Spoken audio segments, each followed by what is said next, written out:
نماز کے احکام بیان کرنا چاہتا ہوں۔ پہلی نماز کے لیے شرط ہے وضو یا غسل۔ وضو سب کے لیے مشخص ہے، معلوم ہے، اگر کہیں تو جلدی جلدی اس کو بیان کر دوں گا۔ بیان کر دوں ایک مرتبہ؟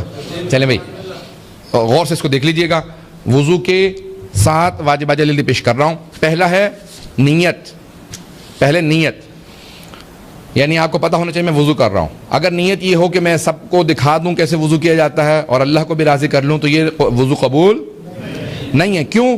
کیونکہ دوسروں کو شامل نیت میں نہیں کر سکتے پروردگار کے ساتھ، وہ وحدہ لا شریک ہے، اس کے لیے نیت خالص ہونے چاہیے۔ پتہ نہیں بات واضح ہے یا نہیں؟ نیت قربتاً اللہ، بس اللہ کو خوش کرنے کے لیے پہلا واجب۔ البتہ ہاتھوں کا دھونا 2 مرتبہ مستحب ہے، سنت رسول خدا ائمہ اہل بیت علیہ السلام۔ 2 مرتبہ پانی ہاتھوں پہ ڈالیں گے، 1 مرتبہ، اور اس کو میں انگوٹھی اٹھا دیتا ہوں تاکہ آرام سے دکھا سکوں آپ کو کہ وضو کیسے کرنا ہے۔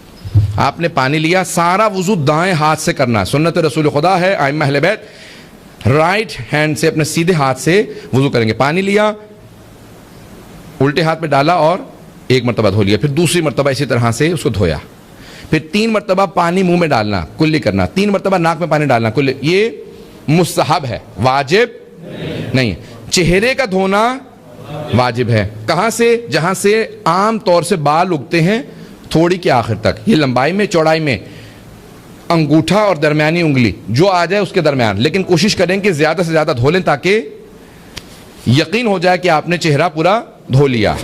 جن کے بال کم ہوں، جہاں سے عام طور سے بال اگتے ہیں وہاں سے آخر تک، واضح ہے۔ چہرہ دھونا نیچے کی طرف واجب ہے۔ میں کو مذاق نہیں کر رہا ہوں، سب لوگ سنجیدہ رہے۔ بات کا ایسا ہوتا ہے کہ دوسرے سمجھتے مجھے ہٹ کیا جا رہا ہے جب آپ لوگ ہنسے ہیں، میں کسی کو ہٹ نہیں کر رہا ہوں۔ یہ احکام بیان کرنا واجب ہے، سب کی توجہ ہو میرے ساتھ۔ اب چہرہ لمبائی میں اور چوڑائی میں، ٹھیک ہے، چوڑائی میں اتنا واجب ہے، لیکن کوشش کریں کہ زیادہ دھو لیں تاکہ یقین ہو جائے کہ وضو ہم نے پوری طرح سے کر لیا۔ سب کی توجہ ہے؟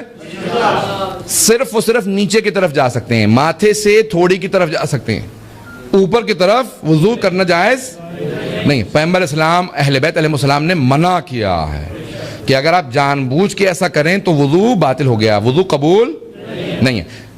غلطی سے اگر ہاتھ چلا جائے تو فوراً اس کو دوبارہ نیچے کریں۔ غلطی سے اگر اوپر چلا جائے فوراً اس کو ہاتھ پھیر لیں اسی طرف دوبارہ، تاکہ اب آپ نے چہرے پہ ہاتھ پانی ڈالا، 2 3 4 مرتبہ پانی ڈال لیا، لیکن اس کو 1 شمار کریں گے۔ 1 مرتبہ چہرے کا دھونا واجب ہے، 2 مرتبہ مستحب، 3 مرتبہ باطل، جائز نہیں، ٹھیک ہے۔ 1 مرتبہ پورا چہرہ دھوئیں گے۔ کوشش کریں جب چہرے پہ پانی ڈال رہے ہیں، اس وقت مجھے پسینہ زیادہ آ گیا، سب کی توجہ ہو میرے ساتھ، کہ جب چہرہ دھو رہے ہیں تو چہرہ دھوتے ہوئے آپ کیا کریں گے؟ چہرے پہ پانی ڈالا اور جب دھو رہے ہیں تو آنکھوں کے سائیڈوں پہ ہاتھ لگا دیں، بعض اوقات ہاتھ نہیں پہنچتا، ناک کے ہاتھ لگا دیں اور اس طرح سے ہونٹوں کے دونوں طرف، تاکہ ہر جگہ پانی پہنچ جائے، ہر جگہ پانی پہنچ جائے۔ نمبر 1۔ نمبر 2، سب کی توجہ ہو، اگر داڑھی جیسے میری اس وقت گھنی ہے، کھال نظر نہیں آ رہی، تو پھر کھال تک پانی پہنچانا واجب نہیں ہے۔ لیکن اگر کسی کی داڑھی نہیں ہے یا داڑھی بہت باریک ہے کہ کھال نظر آتی ہے تو پھر کھال تک پانی پہنچانا واجب ہے۔ یہ بات واضح ہے سب کے لیے؟ اب چہرے پہ پانی ڈالا، کلیئر ہو رہا ہے سب لوگوں کا؟ یہاں پہ جو سوال ہوگا انسان ہاتھ کھڑا کر کے سوال کر سکتا ہے، جلدی جلدی بیان کروں گا۔ یہ ساری چیزیں احکام بیان کرنا واجب لازم سمجھتا ہوں۔ تو اب آپ کا چہرہ دھونا واجب، ٹھیک ہے، آپ نے دھو لیا چہرہ۔ اس کے بعد پھر یہ دوسرا واجب، تیسرا واجب ہے دونوں ہاتھوں کا دھونا، پہلے دایاں پھر بایاں۔ پانی کیسے لیں گے؟ مستحب ہے، سنت رسول خدا ہے کہ دائیں ہاتھ میں لے کے بائیں میں ڈالیں، واجب نہیں ہے، لیکن سنت رسول خدا یہی ہے۔ اہل بیت علیہ السلام پانی لیتے تھے، دائیں ہاتھ سے بائیں ہاتھ میں ڈالا۔ مردوں کے لیے کوہنی سے ڈالیں گے اور آخر تک پورا دھونا۔ خواتین کے لیے کوہنی کے اندر سے پانی ڈالنا مستحب ہے، پہلا یہاں سے دوسرا وہاں۔ مردوں کے لیے کوہنی سے پہلے ڈالیں گے، بعد میں یہاں پانی ڈال کے اس کو پورا آخر تک، کلائی تک دھونا کافی نہیں ہے، انگلیوں کے پوروں تک دھونا لازم ہے۔ کوشش کریں کہ ہر جگہ پانی چلا جائے، ہر جگہ پانی چلا گیا، ٹھیک ہے۔ اسی طرح سے الٹے ہاتھ کو دھو لیں۔ اب یہ جو پانی بچ گیا اسی سے سر کا اور پاؤں کا مسح کرنا ہے، اور پانی باہر سے نہیں لینا۔ یہ نہیں ہے کہ آپ نے خشک کیا اس کے بعد پھر باہر سے پانی لیا اور مسح کر لیا، یہ وضو باطل ہے، قبول نہیں ہے۔ آپ نے اسی وضو سے سر کا مسح کرنا ہے۔ سر کا مسح کیسے کرنا ہے؟ اتنے حصے میں، یہ جو سر کا اوپر کا حصہ ہے، دونوں طرف اگر زخم ہو یا پٹی وغیرہ ہو تو پھر سائڈ پہ کر سکتے ہیں یا پیچھے کر سکتے ہیں، لیکن نہیں تو واجب ہے کہ سامنے مسح کریں۔ 1 انگلی کی لمبائی چوڑائی پہ مسح واجب ہے، اتنی لمبائی اور چوڑائی، جتنی 1 انگلی شہادت کی انگلی جسے کہا جاتا ہے، اتنی عام طور سے اتنی لمبائی چوڑائی کا مسح واجب ہے. 3 انگلیوں تک رکھنا مستحب ہے, واجب نہیں. سب کی بات ہے یہ. جب مسح کر رہے ہیں تو سر کو ہلنا نہیں چاہیے, یہ مسح قبول. سر رکا رہے, انگلی سے ایسے آپ نے مسح کیا, یہ مسح قبول ہے. یہ بات واضح ہو گئی. اب آپ نے جب مسح کر لیا, سر کا مسح ہوا, اسی طرح سے پاؤں کا مسح. یہ آپ کا دایاں پاؤں, پہلے دائیں پاؤں کا مسح کریں گے, پھر بائیں پاؤں کا مسح کریں گے. دائیں پاؤں کا مسح دائیں ہاتھ سے, بائیں پاؤں کا رائٹ فٹ رائٹ ہینڈ سے, لیفٹ فٹ لیفٹ ہینڈ سے. یہ آپ نے مسح کرنا ہے. پہلا نیت, دوسرا چہرے کا دھونا, تیسرا دونوں ہاتھوں کا, چوتھا سر کا مسح, پانچواں دونوں پاؤں کا مسح. اس کے بعد ترتیب واجب ہے, آگے پیچھے ترتیب نہیں کر سکتے. اور پھر موالات, پے در پے, یعنی ہر چیز وداؤٹ گیپ, فاصلے کے بغیر. چہرہ دھو لیا, اس کے بعد باتیں کر لیں, اس کے بعد پھر کہا چلے میں ہاتھ دھو لیتا ہوں. ہاتھ دھوئے, وہاں سے آ کے جرابیں اتاری, آرام سے بیٹھ کے سر کا مسح کیا, پاؤں. یہ وضو نہیں ہے, مذاق ہے. وضو جو ہے موالات کے ساتھ کرنا واجب ہے. کلیئر ہو گیا؟ کوئی سوالات تو نہیں ہے یہاں پہ؟ جلدی سے اس کو مکمل کر کے آگے بڑھوں. اچھا, پاؤں بھی نہیں ہلنا چاہیے. مثال کے طور پہ ہوا میں معلق ہے, آپ نے پاؤں اٹھایا اور ہلتے ہلاتے ایسے پاؤں ہل گیا, یہ مسح نہیں ہے. پاؤں رک جائے اور پھر مسح کریں. پاؤں رکا ہوا ہو یا زمین پہ رکھیں یا اپنے گھٹنے پہ رکھ لیں, کسی بھی جگہ پہ رکا ہوا ہو پاؤں, جب اس کا پاؤں کا مسح کریں. ٹھیک ہے, ایک بات. اس کے علاوہ پھر اگر غسل ہے تو پھر غسل کے احکام میں بچے موجود ہیں, اس لیے میں جلدی اور ریکارڈ بھی ہو رہا ہے, تفصیلات میں نہیں جا سکتا. ممبر کے احترام میں سب کے ذہنوں میں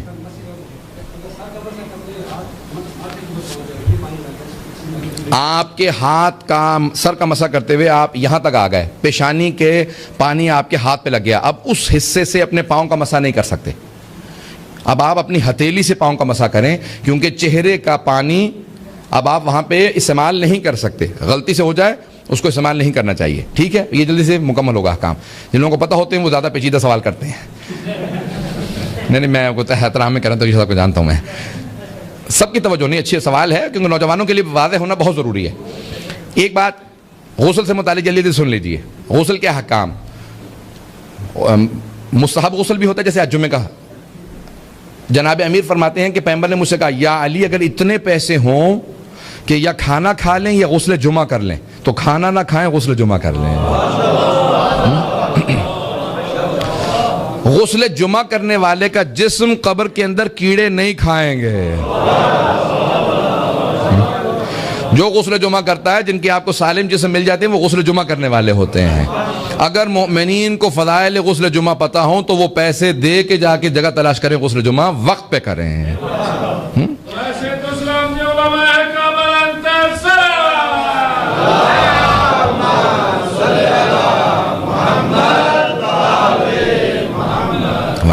توجہ ہے سب لوگوں کی؟ تو غسل جمعہ مستحب ہے. اس کے علاوہ بے انتہا غسل مستحب ہیں. ہمارے فقہاء میں درمیان میں اختلاف ہے کہ غسل جمعہ آیا وضو کو کی کفایت کرتا ہے یا نہیں کرتا. آیت اللہ سیستانی, آیت اللہ وحید خراسانی وغیرہ, آیت اللہ خوئی کے جتنے شاگرد ہیں, وہ ان کے بعد سے وہ کہتے ہیں کہ اگر آپ غسل جمعہ اپنے وقت میں کریں, یعنی فجر سے لے کے ظہر کے دوران جمعہ ہی کے دن کریں, تو پھر وضو کی شرط نہیں ہے. لیکن آیت اللہ خمینی, آیت اللہ گلپاگانی, آیت اللہ خامنائی اور دوسرے جو مراجع ہیں وہ کہتے ہیں نہیں. تمام قدماء بھی یہی کہتے تھے کہ آپ کو اس کے بعد وضو کرنا ہے. غسل جمعہ کافی نہیں ہے, اس کے بعد وضو کرنا ہے. یہ ذرا بنیادی چیزیں, چھوٹی چھوٹی چیزیں, لیکن یہ بیان میں نے جلدی کر دیا اس کو.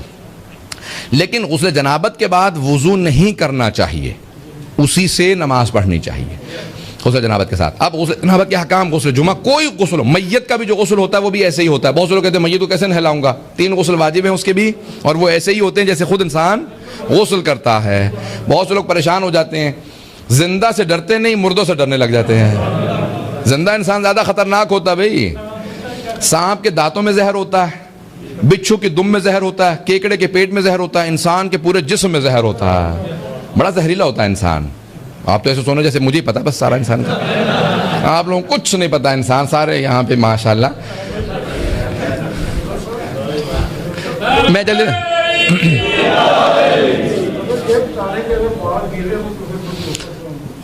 گیلے بالوں پہ مسح نہیں ہوتا. گیلا اگر چہرہ, سن رہے ہیں سب لوگ, چہرہ گیلا ہے, ہاتھ گیلے ہیں, اس پہ دوبارہ آپ وضو کر سکتے ہیں. لیکن اگر سر گیلا ہو اور پاؤں گیلے ہوں تو وضو مسح نہیں ہوگا اس میں. کیوں؟ کتنا گیلا ہو, آپ نے نہانے کے بعد سر کو خشک کر لیا, اگر اتنا آپ کا سر گیلا ہے کہ آپ کے سر کی تری، ویٹنس، تری اس کی جو وہ ہاتھ پہ منتقل ہو تو وہ مسح نہیں ہوا، لیکن اگر اتنا تر ہے کہ آپ کے ہاتھ سے جو تری ہے پانی کی وہ اس پہ منتقل ہو جائے تو وہ مسح ہو گیا۔ کلیئر ہو گیا یہ مسئلہ؟ پوچھتے جائیں گے یہ تو وضو، غسل، اس کے سارے احکام کافی تفصیلی ہیں۔ اب آئیں ذرا جلدی سے غسل کے احکام بیان کر دوں۔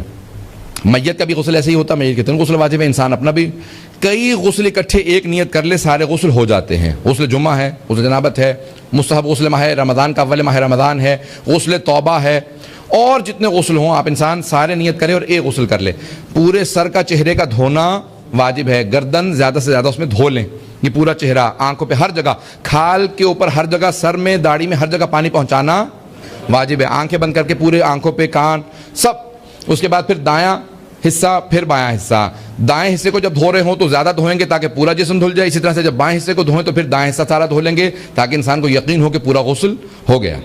جب انسان غسل کر لیتا ہے، غسل کی حالت میں نہ ہو تو مسجد میں نہیں آ سکتا، یہ امام بارگاہ، مسجد میں نہیں جا سکتا، قرآن کو ہاتھ نہیں لگا سکتا، اللہ کے ناموں کو، اہل بیت کے، محمد والے محمد کے ناموں کو ہاتھ نہیں لگا سکتا۔ 7 آیات سے زیادہ تلاوت کرنا مکروہ، لیکن واجب سجدے والی آیات کی، سوروں کی تلاوت کرنا حرام۔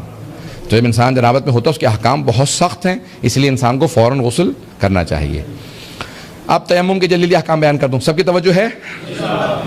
تیمم بھی جلدی بیان کر دوں، غور سے دیکھ لیجئے۔ اگر انسان کے سامنے پانی نہ ہو، بدل از غسل یا بدل از وضو، اسی طرح سے اگر انسان کے لیے پانی مضر ہو، پانی بہت ٹھنڈا ہے، سردی بہت زیادہ ہے، انسان اگر نہائے گا تو بیمار ہو جائے گا، شریعت نہیں کہتی بیمار ہو جاؤ۔ اسی طرح سے اگر وقت نہیں ہے، نماز قضا ہونے والی ہے، تو آپ فوراً تیمم کر کے وضو کر لیں، آپ نماز پڑھ لیں، بعد میں پھر غسل بھی کریں گے۔ تیمم کیسے کرتے ہیں؟ خاک کے اوپر کریں گے، مٹی کے اوپر کرتے ہیں۔ یہاں تو اتنی دھول، گرد و غبار نہیں ہوتا، ہمارے ملکوں میں گرد و غبار اتنا ہوتا ہے کہ کپڑوں پہ اگر زور سے ہاتھ ماریں تو اس میں گرد نکلتا ہے۔ فقہا کہتے ہیں کہ اگر اتنا گرد ہو کپڑوں میں، عبا وغیرہ میں سفر کرتے تھے نا، تو کہ آپ ہاتھ ماریں تو گرد اڑنے لگے تو اس پہ ہو جاتا ہے۔ ہاتھ ماریں، کیسے ماریں گے؟ سب توجہ سے دیکھیں۔ وضو کرتا ہوں، تیمم کرتا ہوں، بدل از وضو یا غسل، 2 مرتبہ ہاتھ ماریں گے، اپنی انگوٹھیاں وغیرہ سب اتار دیں۔ اگر بہت زیادہ مٹی لگ گئی ہے تو اتار بھی سکتے ہیں۔ اور پھر کیا کریں گے؟ اپنے چہرے کو پہلے اور پھر اس کے بعد ہاتھوں کو۔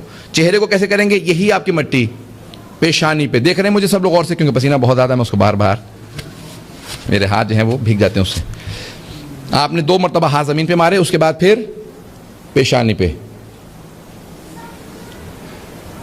یہ چہرہ آپ کا، جو چہرہ دھونا ہوتا ہے اس کی جگہ پہ آپ نے تھوڑا سا چہرے پہ یہ جو مسح کر لیا، چہرے پہ، ماتھا اور آنکھوں کے سامنے دونوں طرف چہرے پہ، بس، ناک پہ واجب نہیں ہے۔ اور پھر اسی طرح سے کلائی، یہ ہے کلائی، یہاں پہ ہاتھ رکھیں گے، پورا ہاتھ رکھ کے، انگوٹھا الگ نہیں ہونا چاہیے، یہ آپ نے پورا کا پورا مسح کیا۔ اسی طرح سے یہ ہاتھ آپ نے پورا مسح کر لیا، یہ آپ کا تیمم ہو گیا، چاہے وضو کی جگہ چاہے غسل کی جگہ۔ غسل کی جگہ 2 مرتبہ ہاتھ ماریں گے اور اس کا اسی طرح سے آپ تیمم کر لیں گے۔ وضو، غسل، تیمم تینوں ہمارے ہو گئے۔ سب کی توجہ ہے میرے ساتھ؟